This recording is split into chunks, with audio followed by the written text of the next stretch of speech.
You can go on Wikipedia and find a list of the cultures that have believed in reincarnation. It's a long list. Transmigration is one of those concepts or doctrines that have appeared all over the world in all ages. So it puts that idea of metempsychosis firmly within the domain of the perennial philosophy. And I have one video up where I justify it using contemporary theoretical physics, not an extremely complex argument in terms of its use of physics. It's a philosophical argument that just uses those theoretical models as a basis, as premises. But it follows as well from what I've talked about before, a field of unbounded will, unbounded potential / actuality, generating all states, all present states of phenomenology, all states of experience. And these states are connected in timelines with other states in terms of a perception of continuous experience. Continuous experience is predicated on some kind of correspondence, part for part, between two states. And that was in the propedeutic of this part, if you want to understand that concept. And this is not limited, therefore, to the embodied experience on Earth that you're engaged with. As you die, the senescent state, say this is your total conscious level throughout life. It becomes more complex, and the curve is kind of wrong here. It's really like stable for a very long time, and then has a period of coming into being and a period of going out of being. This senescent state approaches a simple level of consciousness that would correspond to a nascent state of a commensurate level of complexity, and that allows for a part-to-part correspondence between the senescent and nascent state. So a continuity of experience is offered as a possibility by all of these willful states, phenomenological states, being made available in that ultimate creativity. So there's no scarcity of experience. All sorts of experiences out there. It's just a matter of what you have a potentiality of transitioning into. Now, according to the doctrine of Maya, that transition is illusory. Your participation in time is something that exists here and now. The residues of your past exist now. Your expectations of the future exist now. In a fundamental karmic sense, I'm going to be discussing karma. This isn't really an attempt to justify reincarnation. I have a very short, I think simple video on that you can watch. But this is an attempt to talk about karma, and in a basic sense, from that unbounded, all states being created, each state is the nature of its own will and is therefore fundamentally directly responsible for its own characteristics. So that's kind of one side of the inevitability of some kind of karmic balance or order. So you deserve exactly what you are right now because that is an expression of your will. You have willed this. And this moment right now is exactly what you will, and nothing other than that.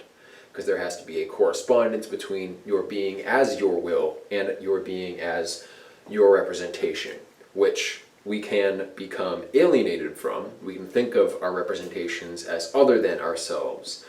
But even, non-perennialist, existentialist philosophers like Sartre or whoever, like they had this same kind of notion of the codependence of subject and object. So that's one side of karma. one side of the inevitability of karma is like tautological karma, which is you are what you are because that's the state of your will, and that's kind of inevitable. And on the other side, with the doctrine of the Atman and all of these cycles of reincarnation going round and round, anything that you interact with, the inner being of that thing is the same as your own inner being. So there is a kind of cosmic balance that comes about in the sense that anything you do to yourself. So you deserve what comes to you because there is a cyclical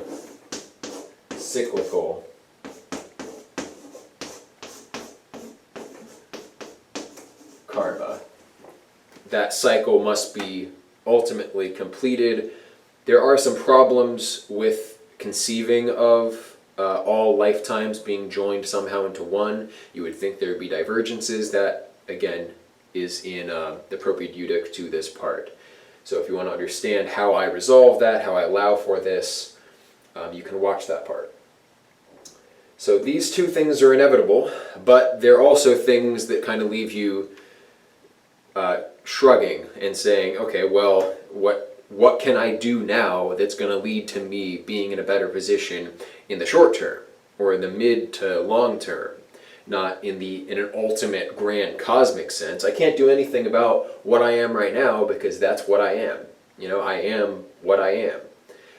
So how do I become something else, or how do I seem to become something else?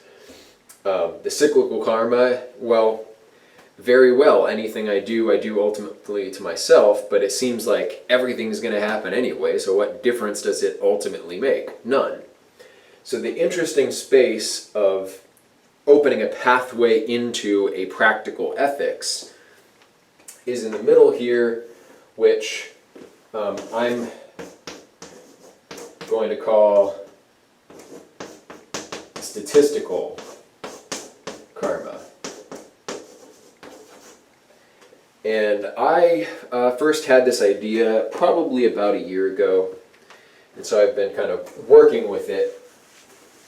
I ruminate on things for a good period of time, usually, before I talk about them, unless I have just some inspiration for a relatively simple topic for a video and I feel like talking about it.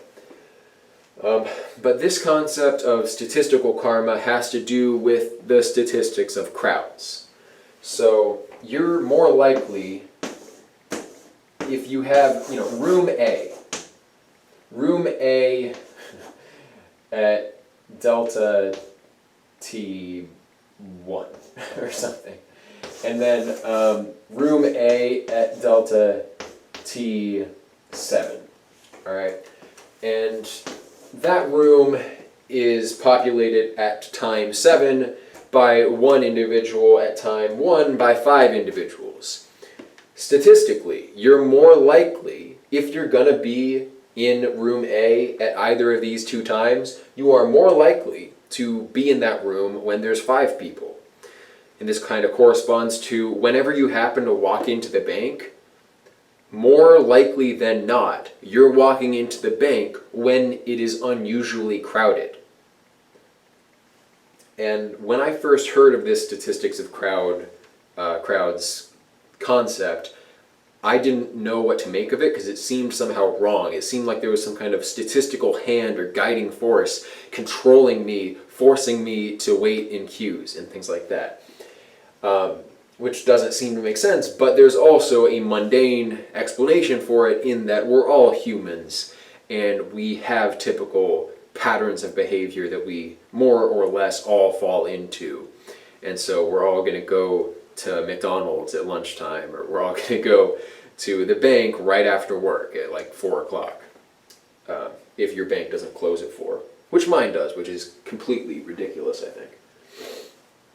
So you're more, the generalized concept here is that you are more likely to instantiate in a setting characterized by a plethora of your like kind. In the universe, you have, kind A. We're going to, actually, no, let's use a new letter. Kind K. Okay? K is found in reality in general in clusters. K. And it's found in isolation.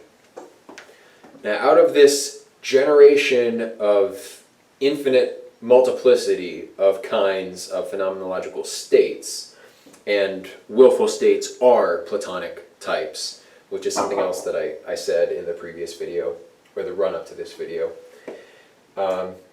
So, out of this multiplicity, you have an infinite number of isolated Ks and an infinite number of clustered Ks. Now, all else being equal, assuming that the identity of K, of any individual K, is all that matters here, that the entirety of the network of relationships meaningful to being the willing state of K is contained in just this being K here,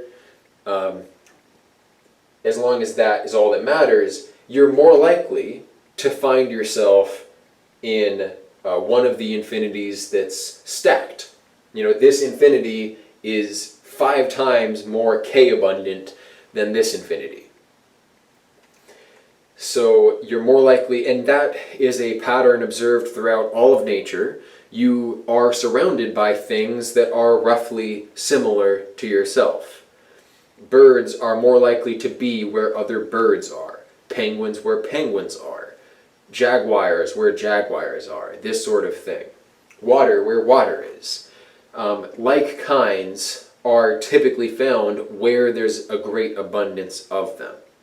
So partly we can extrapolate from that natural order and use a kind of hermetic idea of as above, so below, or so below, so above, and kind of just postulate that therefore the general principle is that a kind will be situated on average amongst its like. We can use statistics of crowds to justify that. So knowing this, we can isolate all of our individual properties, all of our attributes, like, let's talk about my egotism. I have other properties, but egotism is no doubt one of them. And if we talk about this property by itself, a thing that has, and here's the scale of egotism with like 100% egotistical and then 0% egotistical. Here's me at 80% egotistical, and an 80% rating for an egotistic individual, we can talk about that level of egotism as being a kind in its own right. And that kind, using the general principle, will be found amidst its like. So that means if I'm 80% egotistical, I'm going to somehow end up being surrounded by 80% egotistical people. And that goes for your beliefs. If you're a Christian, you're going to be surrounded by Christians. Now, there is a gateway at this juncture. I'm opening the door of the logic to this line of thinking, but there's an opening to a kind of occult science, a kind of magic, which is talked about in As a Man Thinketh, which is talked about in Think and Grow Rich. It's talked about in The Secret. It's very popular amidst the New Age people, and that is the law of attraction, which they think about mainly in terms of ideation of intention and like believing in it very strongly, being convicted that it's going to happen, and then things just ending up that way. That door is opened here because the kind of thing that expects a certain outcome is more likely to be the kind of thing for whom that outcome occurs. So that's a slightly different argument. I'm actually going to get into that just after I close this door. Every attribute that applies to. So if you want to be around kind people, you should be kind. If you want to be around mean people, you should be mean. Intelligent, and so on. So there's an inherent correspondence. And Kant's maxim makes perfect sense here. Act according to that maxim, his categorical imperative, act according to that maxim that you would have universalized. Whatever you do, act in such a way that you want to be surrounded by others who do the same. Now really quick, just getting back to that law of attraction thing, which I don't think is worth really thinking about extensively. Don't try to do this. Pray, by all means, because there is that Godhead, there is some intelligence out there that knows all about you, that has compassion for you, that in some sense wants to draw you closer to himself. That Christian notion of God is certainly there, the Jewish notion as well. So pray, and that is tapping into the same law of attraction principle. But you have the set of things with no expectation, so they're unexpectant, and then you have the set of things that are expectant of a given event Z. So unexpectant of Z and expectant of Z. The things that are unexpectant of Z are a much larger set. Right? All sorts of things. Let's say that, event Z is getting struck by lightning. Not all things in the universe are going to be the kind of things that can be struck by lightning. Maybe they don't exist on a planet where lightning happens, or something of this nature. So all sorts of things won't be expecting Z. The kinds of things that can expect Z are the kind of things who are more likely to encounter Z.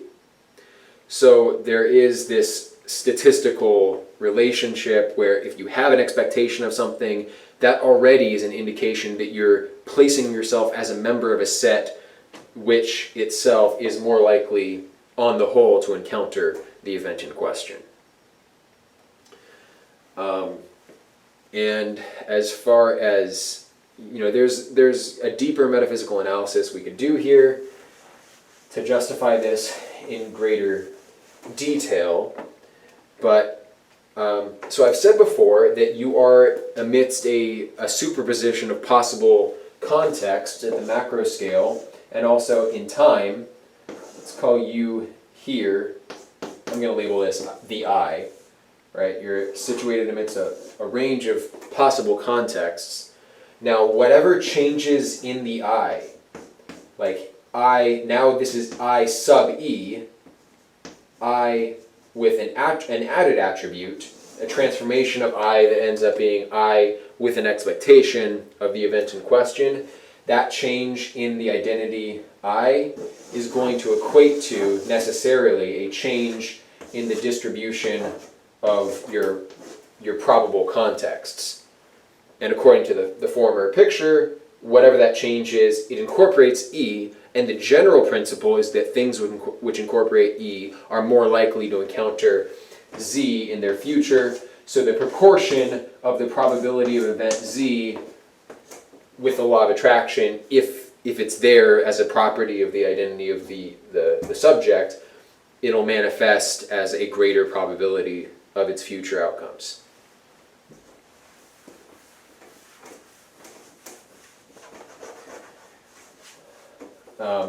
And that, you can find synchronicities and encounter surprising levels of confirmation of this principle. There's a reason why people keep praying, because prayer works.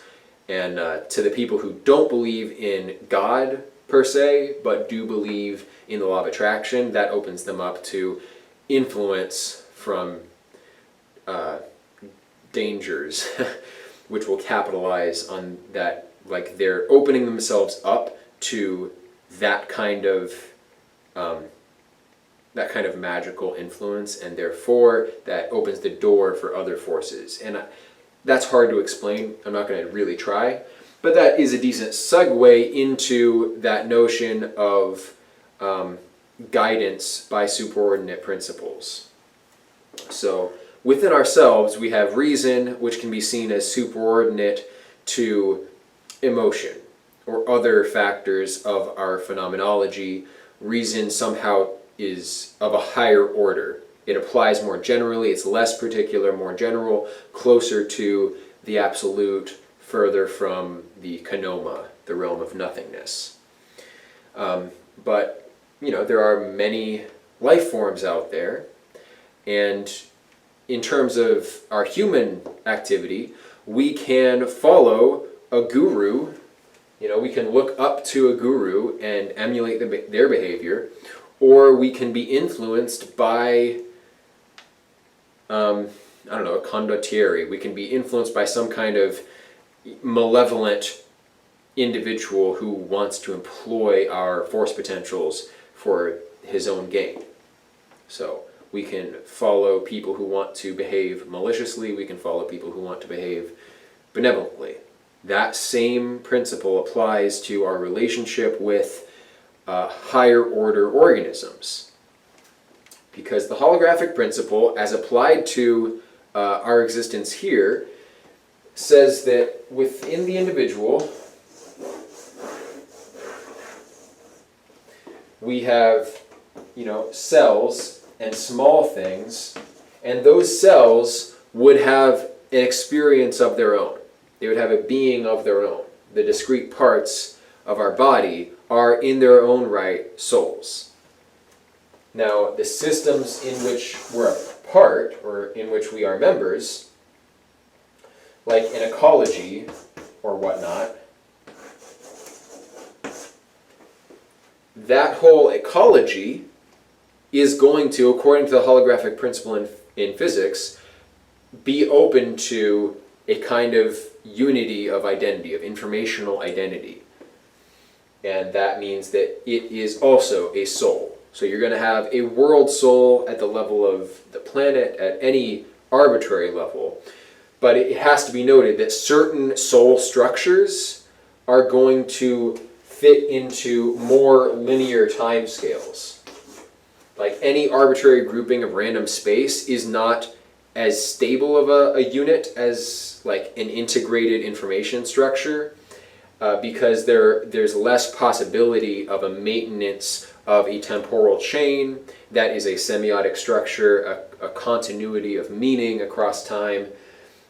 So like less stable. That's why why talk about the Earth as opposed to like a radius of 6 feet extending from the surface of my body in terms of the conscious organism that I'm a part of? Because the Earth as a whole would be a more coherent jiva, a more coherent particularized soul, and participate in longer timelines. And I think it's worth mentioning really, really quickly that like the idea that certain structures are more temporally elongated, or that they have a greater probability of maintaining or entertaining various states and creating that sense of meaning, that applies just like it does to the statistics of crowds, where if you're going to be any random state, and some states are in longer structures, and meaning is found in longer structures, and you're a meaningful kind of state, you're going to find yourself in longer structures. So there's kind of this like probability of, in terms of reincarnation, you're not just going to fizzle into nothing, you're going to be the kind of thing that you are now with a commensurate level of linearity in your timeline and things like that. I wanted just to add that point, but I'm not sure if it really spoke through. Hopefully it did, though. Now that applies this notion that your contextualizing circumstance, your world, is itself a soul. That applies at like typical 4-dimensional levels, 5-dimensional levels. It also applies at nested hierarchies. So a lot of people have heard of the kind of brain in a vat thought experiments. Who I wanted to remember the contemporary philosopher who made that popular. I knew his name at one point, but anyway, you have the notion that there's origin world. Let's just say that runs simulated world. The possibility is there that origin world beings have access to simulation world effects, and that those effects couldn't be detected even in theory by the beings in simulated world. So you're dealing with hyperdimensional conscious agents exerting an influence over your life in simulated world. Now, we are not either in origin or simulated world, which that's the way the thought experiment is structured. And I think the conclusion was that either we're going to create simulated consciousnesses very soon, or we're going to kill ourselves very soon. That was, I think, the punchline of that philosophical argument. But we're not one or the other. We're in a superposition of both. Both are possible contexts. And that's what I meant when I said that it opens up a realm of interaction when you start thinking magically, when you start thinking about parapsychology and this sort of stuff, which there's a ton of literature out there on it. And there's some very significant statistical results that show it's not just chance and that there is something to this stuff. And all cultures have practiced something like this. I mean, think back to Bronze Age societies, the Indo-Europeans and the Semites and the Sumerians. They had competing magical systems.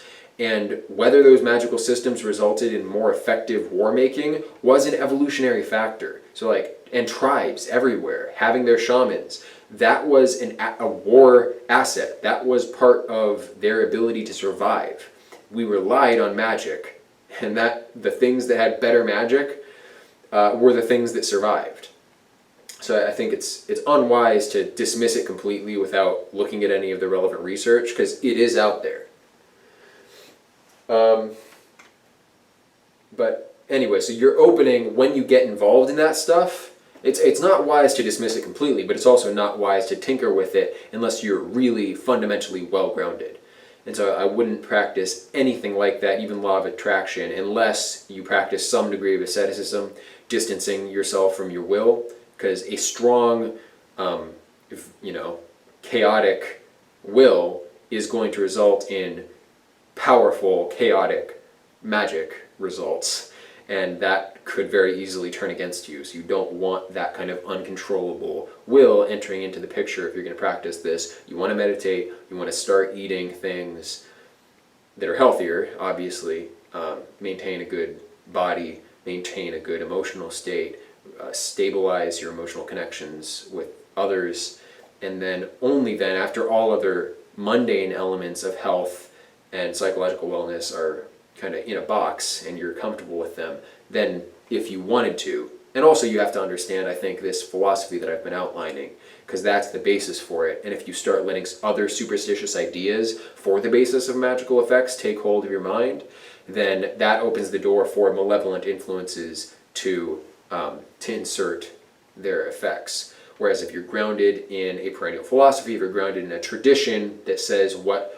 the mechanics underlying it are, then your strong conviction in those mechanics will negate the possibility of some of those effects stemming from malevolent forces. And you can also make pacts with benevolent forces, like an avatar, like a Christ, like an infinite consciousness, or whatever you want to think of. You can make pacts with those to protect yourself from the malevolent spiritual entities. So yeah, we're not in a simulated world or an original kind of world. We're in both. We're open to both possibilities, and our actions kind of increase the probability of being in one or the other. And this is a sense in which Satan, the ultimate malevolent force, can harvest worlds. Satan can employ entire worlds of conscious creatures to enact his will, and his will thereby expands. but he's limited to the dynamics in this system. He's not limited to material laws per se. He's limited to metaphysical law. He's a possible structure, and because there's like an apex strategy for being bad, Satan is a unitary creature, just like there's an apex structure for being good, and that's the Logos, that's the eternal man. So Satan and the eternal man are kind of two sides, two peaks that reach a unity of identity in that there's a single personality corresponding to both possibilities. You can open yourself up to being in a satanic world and thereby enter into a hell, or you can exist in a world governed by the Logos, governed by this kind of absolute order instead, and not be open to satanic influence as much. So, worlds nested within worlds, openness to various levels of spiritual entities. Tradition always talks of various levels of spiritual entities. In Hinduism, there are gods, but the gods in Hinduism are not Brahman. Even Brahma is not Brahman. There's a universality, a primordial one, an absolute divinity that's distinct from all these various levels of spiritual entities. But in all the different systems, it tends to pan out where you have two pathways from below into a human body.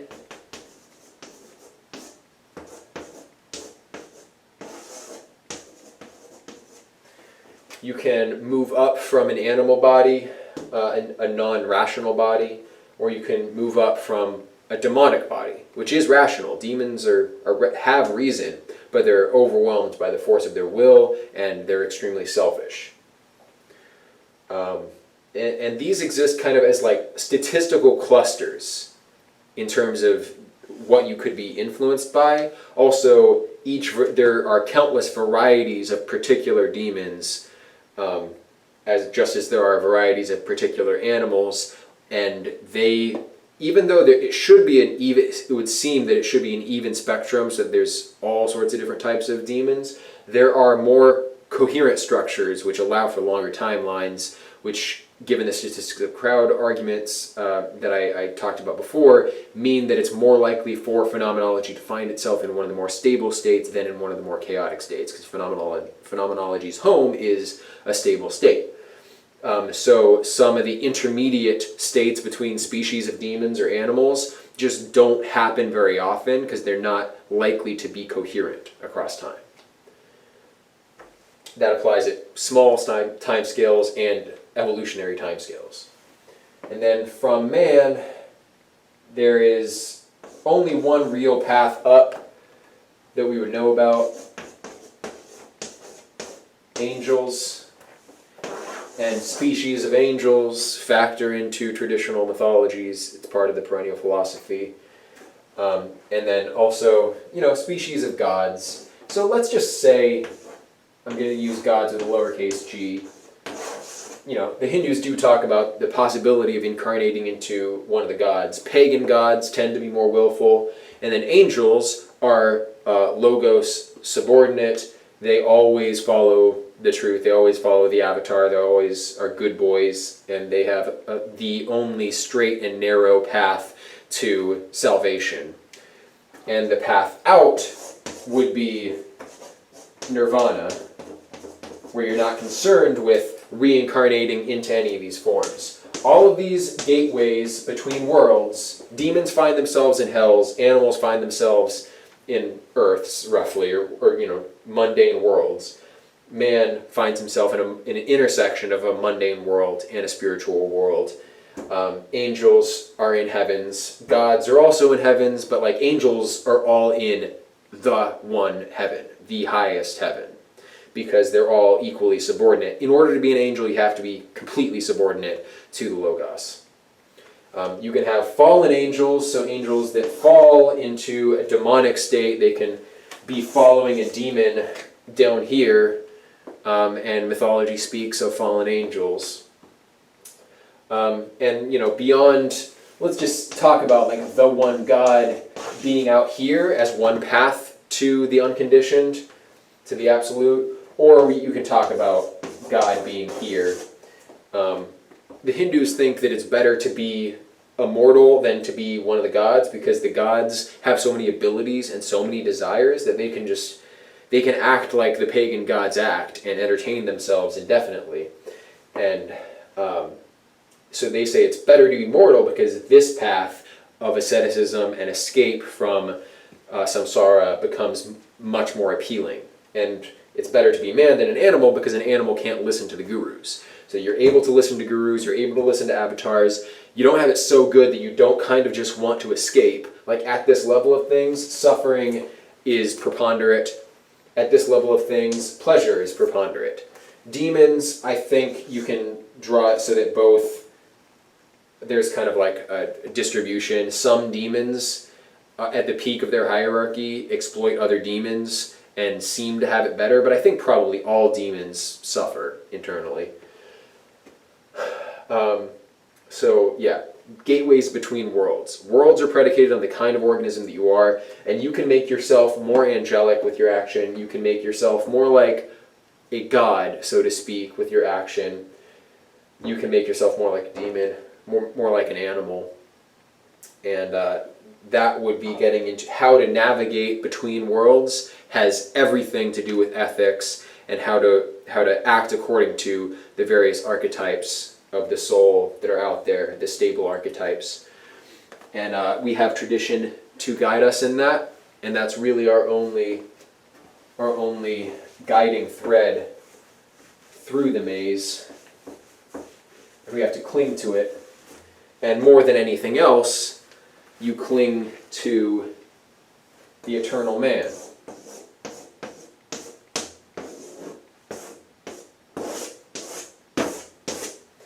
And the eternal man represents the Logos. If you can't have faith in the historical Jesus because you just don't know, I would say believe in the eternal man and hope that he came to Earth and has intentions to influence the history of Earth. And, for example, like when Jesus says that some of you standing here will like see these things happen, seemingly referring to his description of the end times. And that's a topic of intense debate between like atheists and evangelicals. And the way I see it is that some of those people standing there in some of their timelines, if they acted in appropriate ways, would see that influence of history being changed by the intervention of God on Earth, the eternal man. So that was a possibility, and some of them did take it. We exist now in a world that is not that way, that we didn't invite the influence of Christ, and we kind of but we didn't completely reject it either. Like Christianity spread and grew, and now we're kind of building up to another possible end times event scenario. Like it probably would have been possible around 70 AD. Probably would have been possible around now as well, when the new global system and the new possibilities for something like an Antichrist to come about are out there. So Christ, the eternal man, the one reason, is a personality, and we can have a personal relationship with him, and we can pray to him and consult with him, and not just try to guide our own conduct by our own human reason and thinking all the time. The wager here is, well, how do I know I'm not making a wager with a demon? Like, what if Jesus was a risen demon looking to ensnare souls? Well, that's why what I have faith in is the eternal man, not just the historical Christ, although I think it's perfectly possible that the historical Christ was the avatar, the most recent incarnation of the avatar on Earth. But yeah, if I have faith in that, I know what I have faith in, and it can guide my conduct. And I don't have to fear demonic influence, because that can be a shield. So if you're going to mess with any of this stuff, first get right with God, first get right with Christ. And then, maybe we can start practicing some magic and influence the world in a positive way. Very last concept that I have to insert here because I wanted to talk about it earlier. It's something that I talked about in a video that I made private a couple years ago, and that is that you exist in the world that you deserve. There's an exact correspondence between will and representation. So the karmic state of your will is the karmic state of your world. So if things are going downhill, it's your fault. It's not anyone else's fault. It's always your fault. And you have to transform yourself to transform the world. And to transform yourself, it's not done exclusively by works. It's done by the grace of God and opening yourself up to a helping hand from that superordinate logos. Thank you for listening.